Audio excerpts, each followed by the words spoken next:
Quand j'étais jeune, j'étais tellement maigre qu'on m'appelait poulet. Écoute, moi, quand j'étais petit, primaire, secondaire, j'étais dans la lune tout le temps.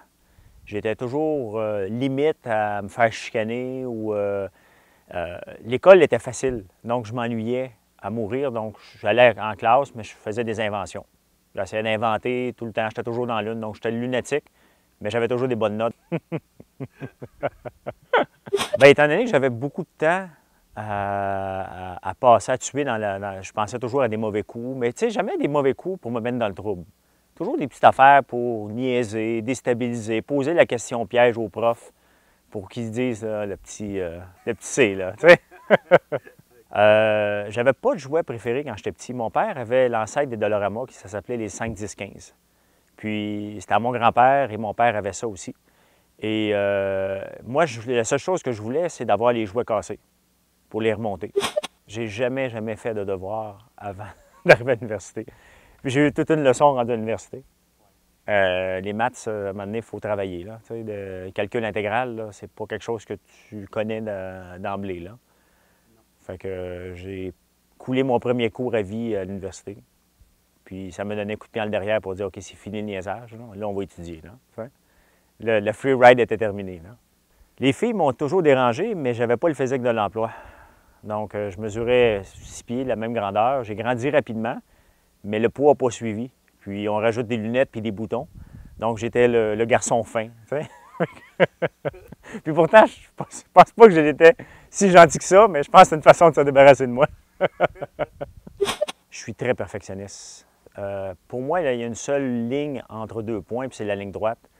Puis, j'aime les choses qui sont faites pas à perfection, mais presque. Travailler pour moi, c'est pas toujours, j'ai pas été toujours l'employeur le plus facile. Là. Puis, je suis pas le conjoint ni l'associé le plus facile à l'occasion parce que j'aime ça que les choses fonctionnent bien. En vieillissant, on apprécie que les gens sont différents de nous.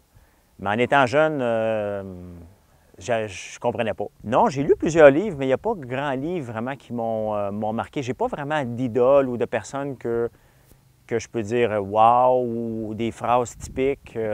Non, j'ai lu un livre dernièrement sur la créativité, j'ai beaucoup aimé. Non, mais tu sais, c'est drôle parce que je ne suis pas croyant en rien, puis pourtant, si je voyage, ce que je vais aller voir, c'est toutes les églises, toutes les mosquées, je vais tout aller voir ces places-là. Et pourtant, je me définis comme une personne qui ne croit en rien. Donc, chercher l'erreur. Je pense que c'est juste parce que c'est des belles bâtisses qui ont un vécu, tu sais. Écoute, la bière, j'aime la bière, j'aime les bonnes bières et ça fait partie de mes projets d'avoir un jour une brasserie, une microbrasserie. Écoute, moi, mon trip de gars, c'est de faire des compétitions, vraiment de relever des défis entre gars. Oui, on va jouer au golf à l'occasion, ça c'est un trip, le fun, mais des vrais trips, c'est un peu comme je vais faire au mois de septembre, c'est le CEO Challenge, qui est vraiment une compétition qui va durer 3 jours. Ça, c'est un trip de gars parfait pour moi. Est-ce que je suis le genre speedo ou je suis le genre boxeur? Ça, c'est un running gag. Hein? Je suis boxeur, mais on voyage souvent 4 familles dans le sud durant le March Break. Puis j'amène toujours mon speedo de natation. Puis j'arrive toujours à un moment donné sur la plage en speedo pour les faire rire. Mais je reste pas longtemps avec. Il y a toujours une photo qui traîne sur Facebook de moi en speedo, là. Oui, oui.